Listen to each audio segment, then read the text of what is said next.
Vamos a hablar de sorpresas y decepciones en estos dos tramos de la Euroliga.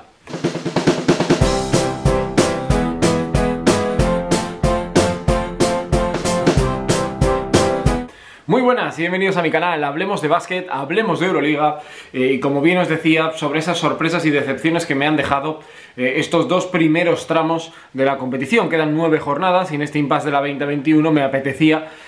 poner en el foco, en el radar, como hice hace unas cuantas semanas, pues qué jugadores me están llamando la atención, qué jugadores me están decepcionando, porque creo que es importante. Y sobre todo es muy importante lo que vosotros me dejéis abajo en los comentarios, además de la suscripción si no la habéis hecho y de pues darle un like si os gusta este tipo de contenidos para que yo me vaya haciendo una idea de qué cosas os gustan más. Realmente dejarme vuestra opinión sobre lo que pensáis vosotros de lo que hemos vivido en cuanto a jugadores, piezas, entrenadores, general manager, lo que vosotros queráis. Así que vamos a ir analizando en un formato de 4 y 4, pero intercalando, bueno, pues para que tengamos palito y zanahoria y que sea pues realmente entretenido. Así que vamos en primer lugar con una sorpresa grata de verdad. Realmente vi la encuesta de los GM y sacaban que el jugador, el Rising Star, el jugador revelación, era Joel Zuzman, el jugador de Maccabi Tel Aviv, lo comentamos aquí en el canal, pero realmente creo que hay otro que ha emergido con una fuerza terrorífica y que sinceramente es uno de los grandes aciertos de los últimos años en la Euroliga. Lo ha hecho Budućnost, el equipo de Podgorica, fichando a Goga Bitadze. Hablé de él al inicio o al final de 2018 o hace muy poquitas semanas cuando se incorporó,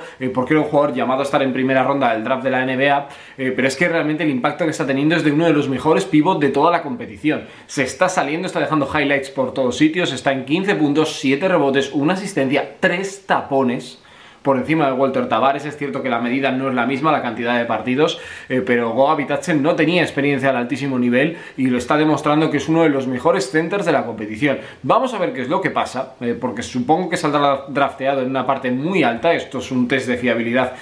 muy claro, como con otros jugadores que brillan en la Euroliga antes de irse a la NBA,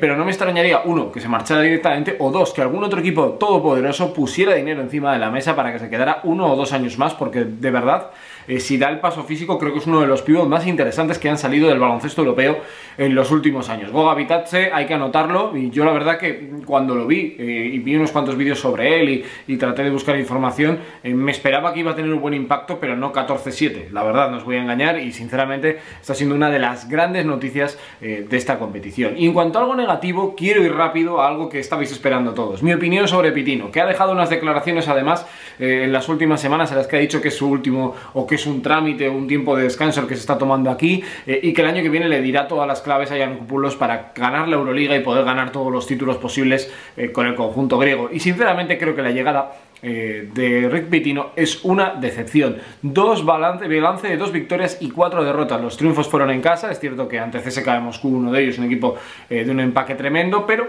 derrotas contra el Barça fuera, derrota contra el Zalgiris, la última contra el Maccabi. Bueno, yo creo que y el derbi griego también, que lo perdió, creo que son síntomas claros de que le está costando y que él, que pensaba que venía a enseñar, está aprendiendo más de lo debido, y yo creo que le está picando un poco en el orgullo. Tampoco ha sido capaz de adaptar a Son Kilpatrick, que aunque lleve 2 partidos, está en 7 puntos por partido, es un jugador que de momento no está teniendo el peso o la trascendencia que se esperaba, así que decepción claramente para mí la de Rick Pitino como entrenador de Panathinaikos, que además está cayendo y se está metiendo en un problema muy complicado para poder estar entre los 8 primeros. Todavía lo tiene a mano, pero como pierda un partido más se le puede complicar la historia. Otro de los jugadores muy positivos, y además voy a hilar el positivo con el negativo, es un jugador serbio que estaba en el Zalgiris y que ahora está en el Efes. Hablo de Vasilije Micic, el jugador que está catalizando todo el juego del conjunto turco, del equipo de Ataman, que le da orden, le da criterio a esa gran cantidad de jugadores muy talentosos pero poco pensados para el colectivo, y es que este jugador lo tiene todo: dirección de equipo, defensa, asume tiros cuando tiene que asumirlos, un tiro de 2 extraordinario, roba balones, es uno de los mejores defensores sobre balón de la Euroliga. Bueno, poco más que añadir de este jugador, de esa misma generación de otros serbios que han llevado a su selección a estar siempre en el medallero cada vez que hay un torneo internacional. Pues Micic tiene un talento tremendo y creo que lo está aprovechando y está demostrando que es uno de los mejores bases de la competición, y que el salto desde Lituania a Turquía no se le ha quedado nada grande. De hecho, creo que está demostrando que puede estar preparado para un Fenerbahce, para un Real Madrid, para un CSKA, y ojito con él, porque aunque en Turquía hay mucho dinero, también podríamos hablar de relevancia o de peso en su paso profesional. Y la negativa negativa o la cruz tiene que ver con otro compañero de su equipo, que realmente está decepcionando, que pensábamos que iba a levantar el vuelo cuando en finales de noviembre, principios de diciembre hizo un buen partido, un par de buenos partidos, pero Shane Larkin se está estrellando y creo que está siendo uno de los bluffs de esta temporada. 7 puntos para él, apenas 2,7 asistencias.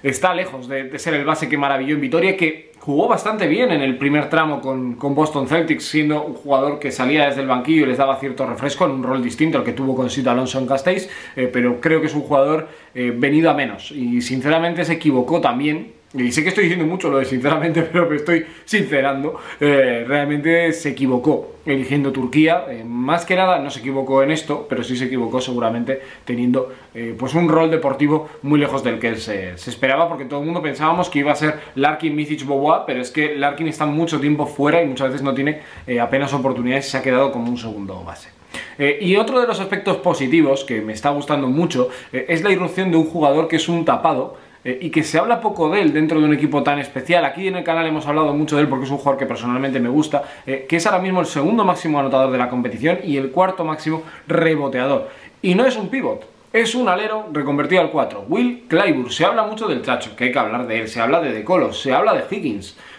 o de Kyle Hines incluso, pero no se habla nada de este jugador que complementa a todos, que es un magnífico defensor, que asume en los partidos complicados, que cuando él no está lo sienten mucho el equipo de Itudis y que es básico para comprender el esquema que plantea el técnico griego. Me gusta mucho, de verdad, que esta pieza esté tan arriba, que esté demostrando que es un jugadorazo, que estuvo el año pasado muy cerca de irse a la NBA y que no me extrañaría que Sean Marks, que estuvo viendo el partido del Barcelona contra el CSKA, tome buena nota y se quiera llevar a este jugador el año que viene rumbo a Brooklyn, porque es una pieza top, de un equipo top y que yo creo que en la NBA daría el salto colocándose como un alero en esta liga donde hay tantos jugadores multiposicionales, donde todos juegan de todo, donde es capaz de hacer por rebotear, tirar de tres, pasar. Este jugador está llamado y está preparado para ser una pieza absolutamente clave en cualquier equipo y en la NBA tener en minutos, ¿por qué no? Y otro de los jugadores que quería destacar como negativo es una pieza, esto igual para muchos aficionados del Baskonia sí que les va a llamar mucho la atención, igual para otros no, pero creo que lo que ha pasado con Giannis Tima en los últimos 2 años es muy significativo. Él estaba en el Zenit siendo un jugador trascendental, le vimos hacer un Eurobasket bastante bueno, acompañado de Kristaps Porzingis, siendo él un 3-4, pero teniendo minutos importantes. El año pasado en Vitoria, ni con Pablo Prigioni ni con Pedro Martínez brilló, aunque sí es cierto que fue titular, sobre todo en el tramo del técnico catalán, siendo un jugador muy importante, pero basándose en ser un buen defensor y en un rol de tirador esperando en las esquinas. Y su paso a Olympiacos parecía natural en el sentido de que se iba a adaptar bien, de que iba a ser un jugador interesante para los esquemas de David Blatt, pero es que no está teniendo nada de protagonismo. Los Tupan, Papanikolaou, jugadores de este estilo le han superado claramente y yo creo que este jugador tiene igual o más potencial que estos dos nombres que he comentado, y es que está fuerísima de la rotación y vamos a ver cuál va a ser su próximo destino, porque da la sensación de que la Euroliga, yo no creo que se le quede grande, sino que no se le está entendiendo muy bien y su carrera, de lo que parecía que picaba para arriba, está picando para abajo claramente. Y la última gran sorpresa o gran noticia es un jugador que he de reconocer que le di un palo en su momento y que ahora voy a darle el mérito de lo que está haciendo. Está convirtiendo a Bayern Múnich en un equipo candidato a estar entre los 8 primeros con el terrible calendario que tiene en la segunda vuelta, y me refiero a Derrick Williams. Derrick Williams es un jugador que siempre se ha marcado por ser inconsistente. En la NBA, siendo el número 2 del draft, ha ido dando tumbos de acá para allá sin encontrar equipo, que si Minnesota, que si los Knicks, que si Sacramento, bueno.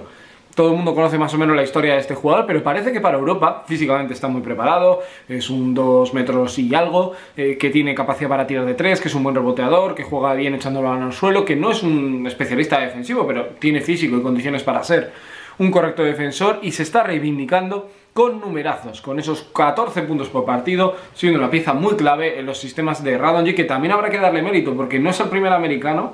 que viene un poco así asá y lo acaba colocando. Acordaros de Quincy Miller, que luego las lesiones le han marcado, donde lo dejó Radonjic en su año en Estrella Roja. Así que otra vez otro mérito de un gran entrenador que tiene muchos más jugadores alrededor. Podríamos hablar de Dedovic, podríamos hablar de Jovic, que hemos hablado mucho aquí en el canal, de Maudolo, de Bartel, de Booker, pero creo que esta pieza de Derrick Williams es fundamental. El otro día 16 puntos al descanso ante el Kinky, un jugador difícil, difícil de frenar, porque tiene además mucho baloncesto en la cabeza, en el sentido que es muy listo a la hora de jugar los unos contra uno, te saca ventaja en función de las ventajas que él tenga, y yo creo que eso es absolutamente clave. Y los últimos dos nombres de la lista, porque voy a meter a dos, prácticamente es un pack porque son muy llamativos los nombres y alguna vez he comentado y he hablado de ellos. Son Chris Singleton y Wilbekin, dos piezas llamadas a hacer grandes cosas en la competición, uno el MVP del Eurocup, el otro una estrella en Panathinaikos que ya había jugado Final Four con Lokomotiv Kuban, pero el caso de Wilbekin no es tanto los puntos, que está prácticamente en 13, como sí los 33% en tiros de 3. Jugador que pensábamos que iba a ser uno de los 5 o 6 mejores bases de la Euroliga y de momento no lo está siendo, en un equipo, el de Sfairopoulos, que está levantando el vuelo y que está cerca de estar en la lucha, bueno, cerca no, está en la lucha por estar entre los 8 primeros, y el otro es Chris Singleton, titular siempre con Pešić, en el puesto de 4, always, y la verdad que yo creo que no tiene números del sueldo que le corresponde. Está en 7 puntos por partido, no está siendo un gran reboteador, sufre mucho. Hablábamos en un vídeo del Barcelona hace no tanto, cuando hablábamos creo de la Copa del Rey, que dije que es un jugador que juega de 4 pero defiende como un 5 y eso le puede generar problemas a la larga, pero de momento lo está adaptando bien en los sistemas, pero lo cierto es que para mí se me queda corto